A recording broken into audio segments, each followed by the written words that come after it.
Welcome, welcome.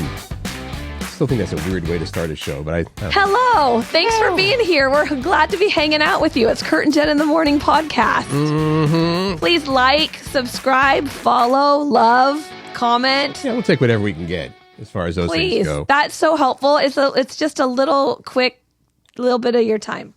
Things from today. So much to talk about. Things we're not splurging on as much as we used to, which has something to do maybe with inflation. This you're going to love, Curt, because you love music so much. Science proves once and for all, Beatles or Stones, who's most influential? We'll see. We'll see if You I have your agree. opinion. Yeah. There's a product out there that's jumped over 50% in sales recently. We're going to get into that as well as modern trends people will regret in 10 years. And what are you sick and tired of? People are sick and tired of things, and you guys told us about it. That was our question of the day from yesterday. Going to get to that as well. Thank you for being here. We'll get underway with the fact, for some reason, this pales by comparison to the other things. So I'm going to start with, it's National Bagel Day, right? Great. Bagels are fantastic. We love bagels. Bagels are good. I'm going to go have one today, I think. Okay. And bagels are also kind of like little pizzas if you put cheese and sauce and stuff on them. You can make bagel pizzas. Which leads us to that it's also National Pizza Week. National Pizza Week. Pizza. I love that we've got this story. There is a pizza restaurant, pizzeria, I guess, in the UK, in England. It's called Lupa Pizza. The people that own that pizzeria don't like pineapple on pizza, which is, that's an age-old debate, right? Yes. Does pineapple belong on pizza? So we're talking about, usually it's pineapple and the Canadian bacon pizzas, the Hawaiian pizza, whatever. So the owners are like, we don't like that. And therefore, if you want to get pineapple on your pizza at our place, Lupa Pizza in England, you're going to have to pay a lot more for it. Now, keep in mind, their regular pizzas, like a pepperoni pizza is about $15. So that's normal price, give or take. Right. And I was just going to say, when you say you have to pay a lot more, it's significant because, if you add a topping to a pizza, it would probably be, I don't know, you're going to pay another, if it's an extra large one. $3, something like that? No, maybe like $10. Oh, wow. Maybe, I don't know. Is it going to be not $10? I'm just kidding. Is your pizza going to be $120 when all said and done? No, that's the thing. If you add pineapple to your pizza at Lupa Pizza in England, it's $120. And the delivery menu says, you want to spend that money, you can have it. Because I can't say U.S. dollars here either because it's not U.S. dollars. Well, that is U.S. dollars, but 100 is? pounds is what they're saying the pizza is. Okay. About $120. So CNN talked with these people. So far, at that point, no one had ordered the $120 Hawaiian pizza yet. Duh. But they said there's a chance they will keep it on the menu, they're saying, and lower the price, or they might raise the price even more. These people that own this place... Here's the thing. And they talk about this. People are talking about it. We did this. People are talking about it. People now know about Lupa Pizza. Perfect marketing ploy. Yes, that's exactly right. So if you want to go check this place out, bring an extra $120. They also suggest pairing it with some champagne because, it's all highfalutin and stuff. Okay. I love highfalutin as a word or words, by the way. I do too. I know that you're keeping track of our little trivia team, Whiskey Business. We go out and we play trivia at Sean O'Donnell's in Everett every Tuesday night. So last night, no exception. And we got since we're using English phrases, our arses handed to us last night. And when Curt says we, he means he. He and Dana, his wife Dana, and then our friends Carrie and Randy. Yes, it was just a small, because the collection, the actual Whiskey Business is a decent sized amount of people. Right, but you don't win when there's a big group. Well, we didn't win when there was a small group last night. Well, last night we didn't even break was the your top exception. 10. Now, there were 75 people playing last night, so that was pretty substantial. I love that for There's Sean a lot O'Donnell's. of people, but yeah. Yay. So anyway, stay tuned here. We'll let you know when we get back into the top 10. In the meantime, I'm researching fun foods like truffle mayonnaise. Why did I never hear about this? It's a thing. It exists. I did not know about it until this morning. We looked it up. That truff stuff, Truff. Yeah. I think it's truffles and aioli, right? Yeah. Would it make it an aioli now? If you add truffle oil to mayonnaise, is it now officially an aioli? The truff stuff said truffles and aioli. I think. And aioli. Yeah, so I need to have it in my world. I'm going to find it. Here's what I need to know. Can I just ask this? I'm feeling a slight, little cold coming on. It's not prevalent. It's just right here. Yeah. What do? I don't want it. I need to stop it. I don't want Curt? it either. You need to be sitting way over there. But No, but it's not here. What do I do? Yet? Do I do emergency? What do I do, I think, Curt? or don't you take extra I vitamin need to ask C? Or Dana and our friend Lori, who are very healthy people. Here's what you do to sort of hopefully hold off a cold. Yeah, that's what I want to know. Okay. This I just wanted to mention real quick because this has come up before when we've had tragedies like Lahaina last year, Maui, and of course the California wildfires now. This seems to start every time that there's a big disaster because right away FEMA comes in and often they give the survivors of these tragedies, here's some money to get you started. Like in this case, and FEMA is Federal Emergency Management Agency. Right. So on Monday, President Biden said, here's a one-time payment of $770 for you all so you can quickly purchase things like water, baby formula, prescriptions, immediate stuff that you need right away.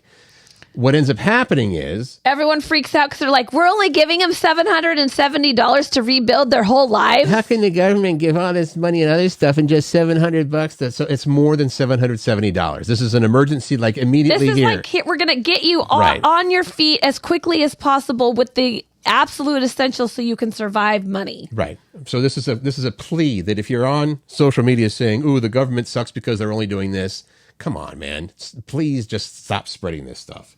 There's a lot of nasty things that happen out of tragedies that people take advantage of or exploit, I guess would be the word, right? And this is one. Yeah, it just frustrates me that when anytime people are trying to help, they say, yeah. Focus your energy to doing good.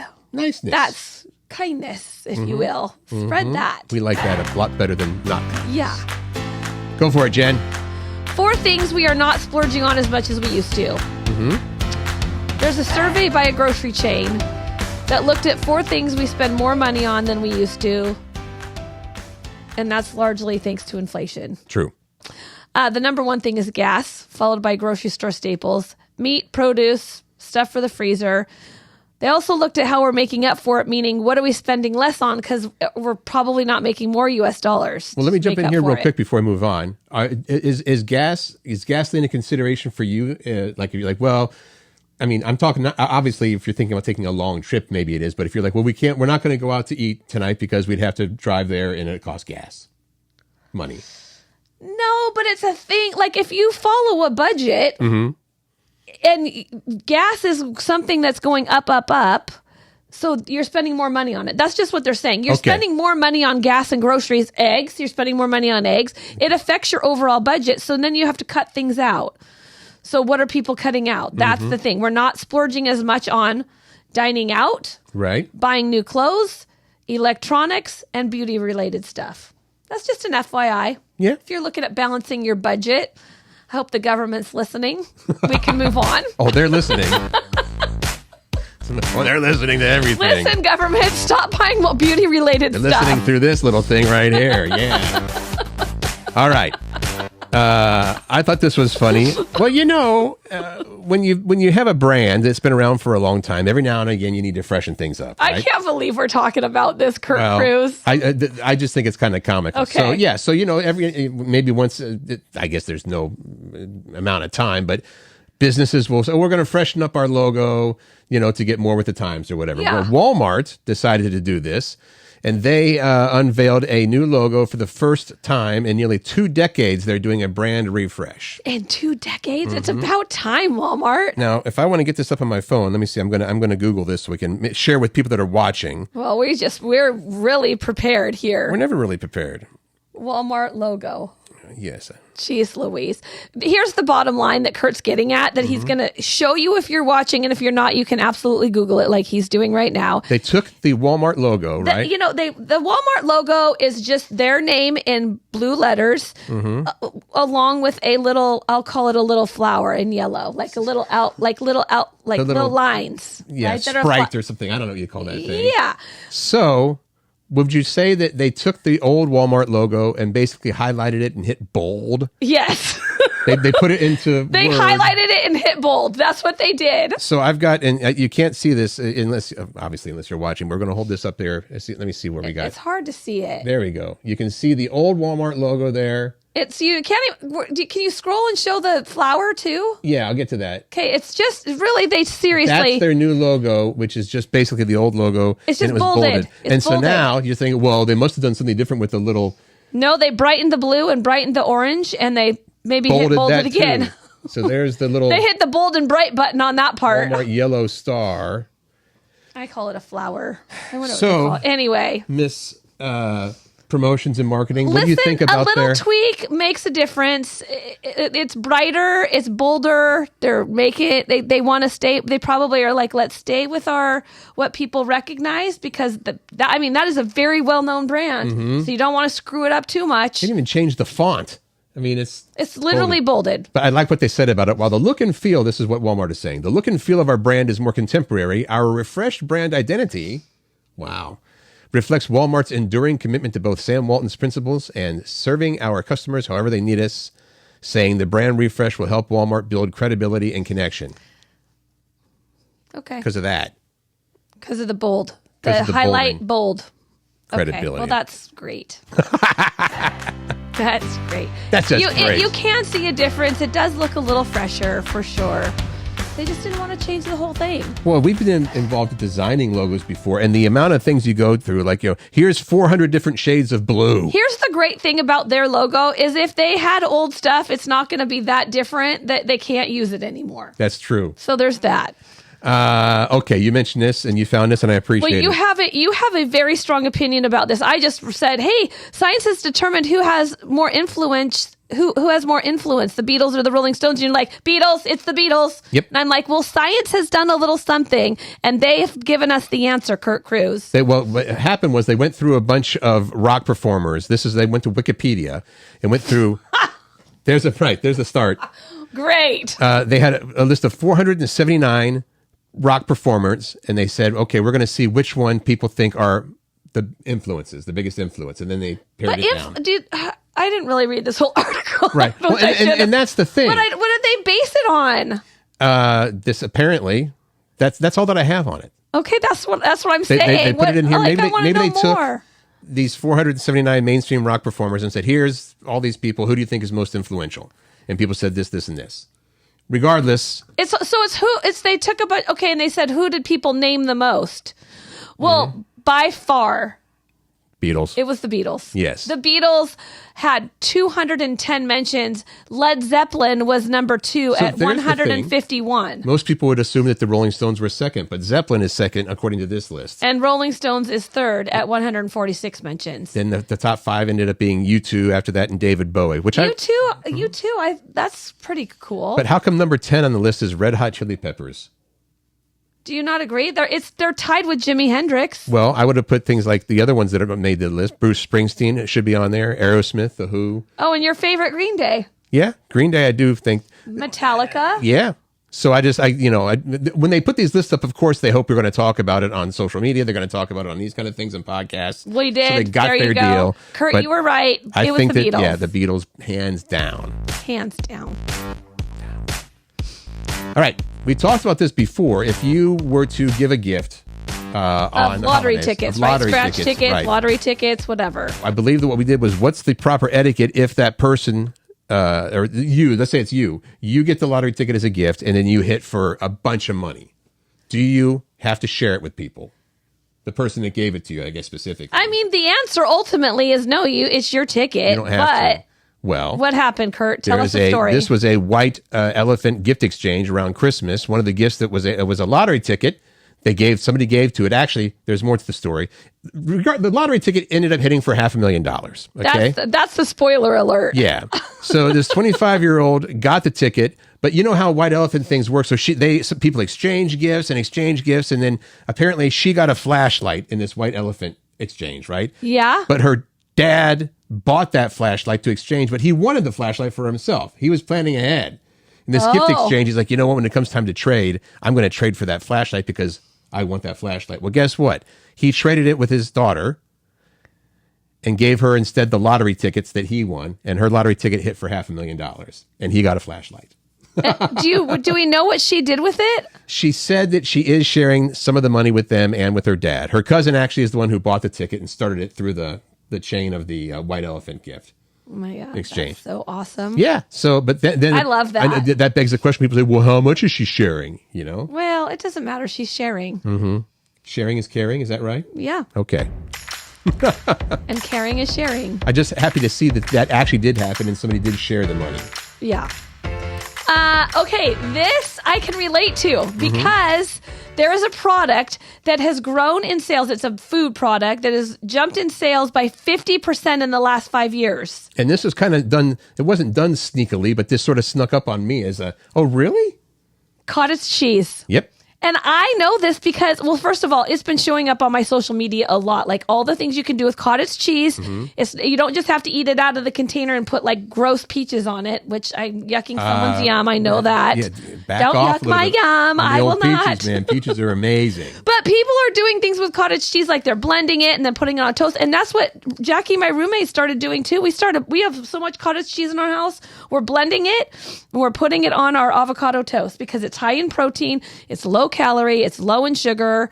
Delicious. And it's delicious. Yeah. Why do you have to blend it though? Couldn't you just put cottage cheese on your but toast? It tastes better blended. And then people are like, you can blend it and bake it and make like these chips. I mean, there's so many things that you can do with this cottage cheese. You just have to Google it and it'll give you a million things you can do with cottage cheese. But the bottom line is it's a really rich source of protein. Well, I'm not denying this. With low calories. A few other things that you say. Well, if you take the same food and you blend it and now it tastes different. It's true. Okay, let me just give you an example. I know where you're going with this because I have very strong feelings about this because my mom would talk about this all the time. Please. Hamburger versus meatloaf. Different. Meatloaf's disgusting. Hamburger's delicious. Hamburger is a hamburger. Meatloaf is basically a giant meatball, in my opinion. But I even think that a meatball and a meatloaf is different too. I will eat a meatball. I will not necessarily eat meatloaf. You don't like it because of the name meatloaf. Admit it. There's other things that like that too. Do you know? Like it's true. Like if you do different things to food, it absolutely changes whether you're going to eat it. My mom's like, it's like a hamburger. You eat the meatloaf. She can say that what you said, if you do different things to it, yes. But if you just take it and blend it, you don't add anything to it. You're saying it changes the flavor of cottage cheese. You said, does it make a difference if you blend it and put it on the toast? Yes, because it changes the consistency. It's not chunky. It's not. But you said it tastes different as well. I think it does. Okay. That's what I was trying to get to. Okay. Well, that took a long time. I'm sorry about that. That's your opinion? You're sticking to it? I am. Going to die on that hill? I am. Okay. Question of the day from yesterday. That was awesome. I can't remember what it was you said. What are you sick and tired of? There's no way it changes the taste. All right. We asked, what are you sick and tired of? And we offered a few examples of things. I like the lead answer from Randy, who played trivia last night. He's sick and tired of losing at trivia. Right. And that's hilarious. I think he's the only person to put that one down as sick and tired of. So some of these are kind of fun. Some of them are like more, well, here you go. Here's a list. Things you said you were sick and tired of. Randy said losing at trivia. I agree, buddy. Next week we'll get them. Laura said billionaires. Yeah.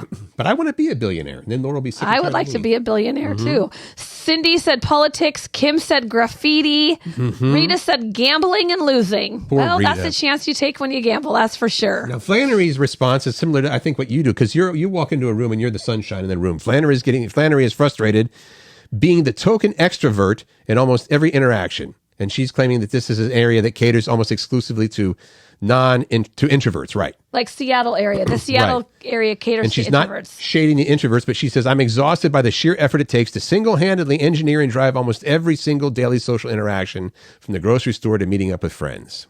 Flannery is a very social person, and I love her for that. And you know what? I don't think my wife really cares, but if I'm going through the checkout, wherever it is, Fred Meyer, Costco, I try to have fun with the...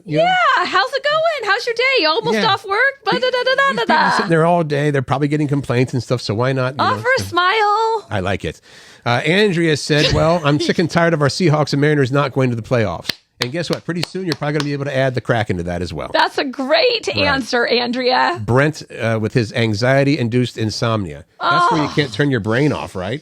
Brent, I'm sorry. That's the worst ever. I'm sick and tired of that myself. Marilyn also said politics. Shelley said she's sick and tired of being sick and tired. I like Rusty's answer.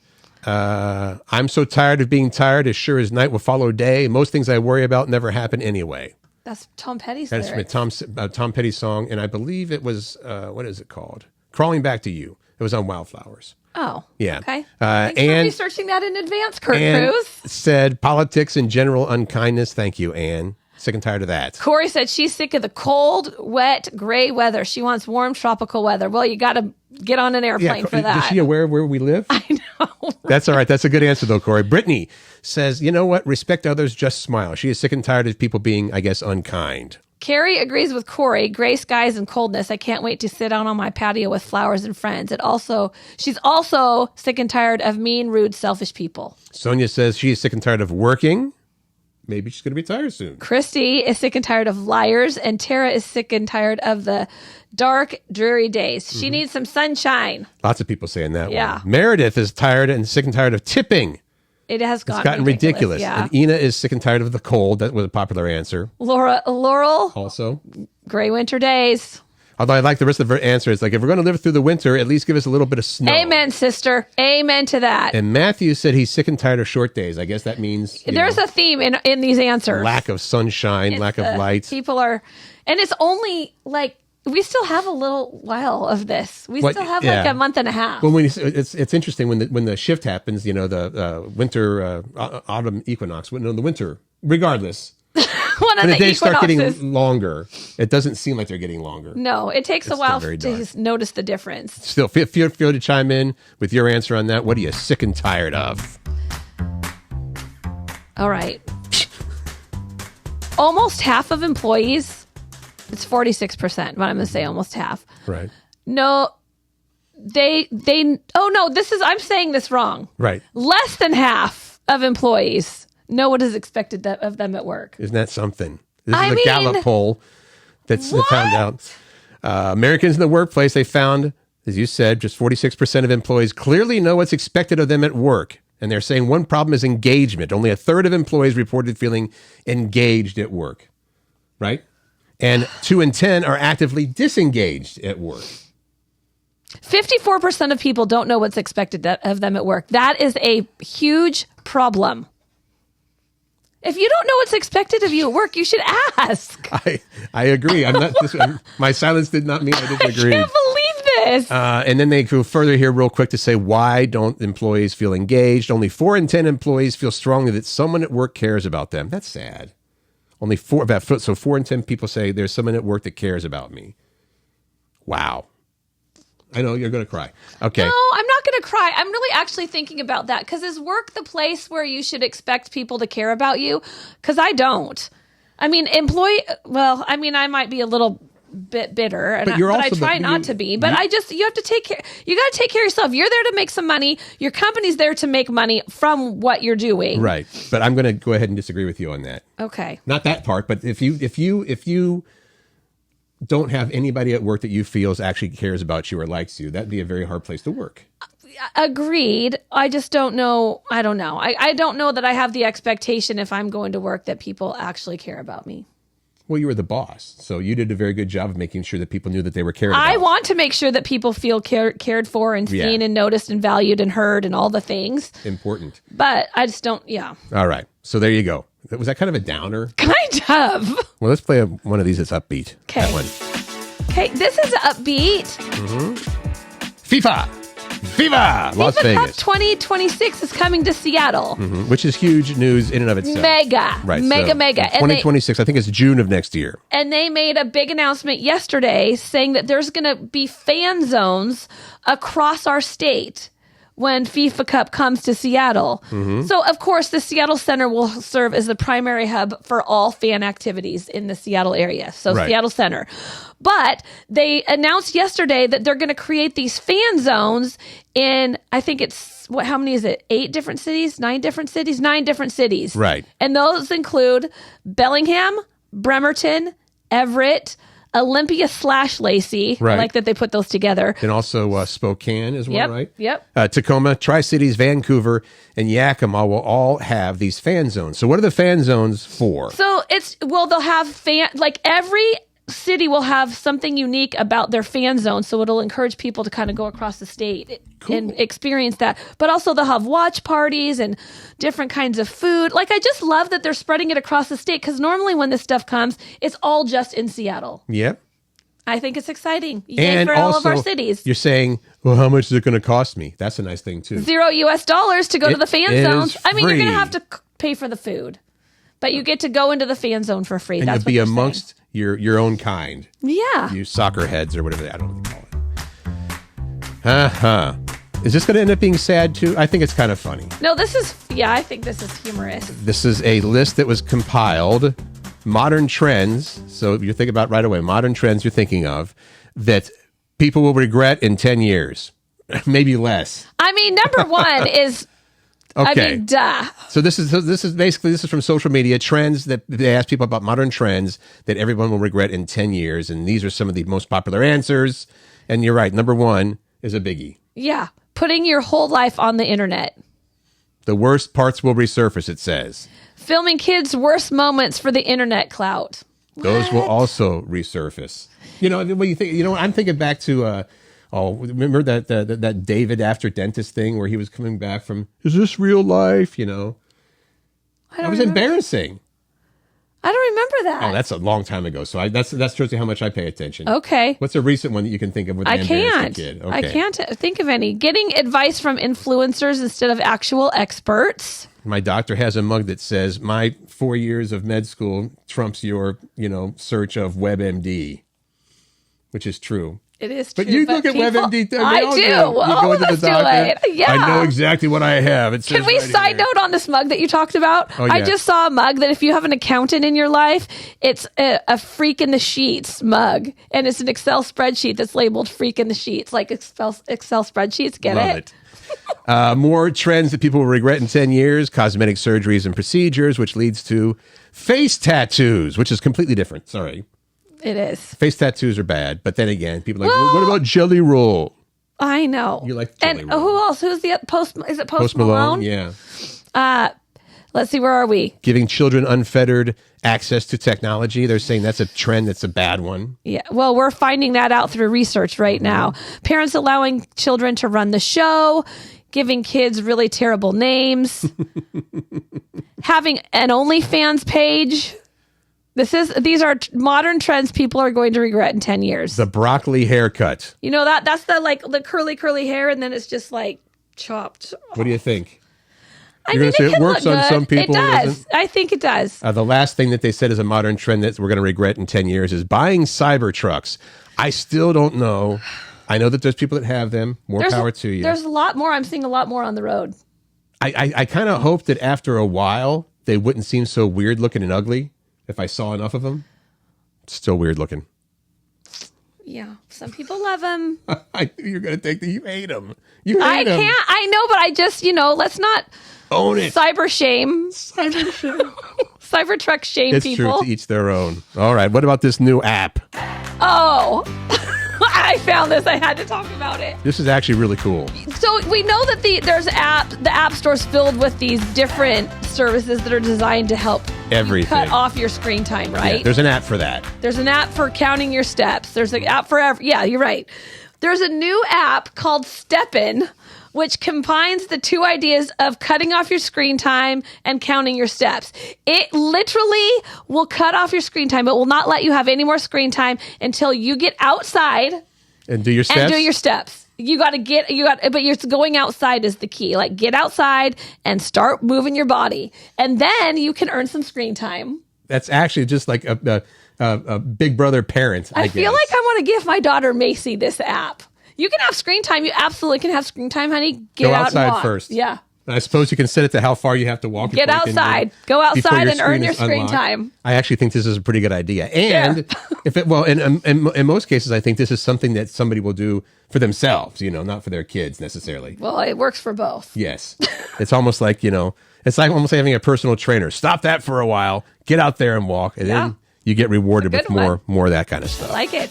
I like it a lot. So Jen Pierak. That concludes our show for today, with the exception of our question of the day. Question of the day, and I think we're going to get some fun answers for this one. I hope so. I think so. What's the best part about being an adult? Because, there's some crappy parts about being an adult. Right. All kids are like, I can't wait till I'm an adult and I can do this and this and this. Right. Well, there's also a lot of crap that comes with it. But let's focus on the positive. Because I think a long time ago, we might have done what's the worst part of being an adult. I think we might have asked that question many moons ago. But this is going to be way more fun. What's the best part about being an adult? Let us know on any of the platforms, and we will have your answers back for you tomorrow.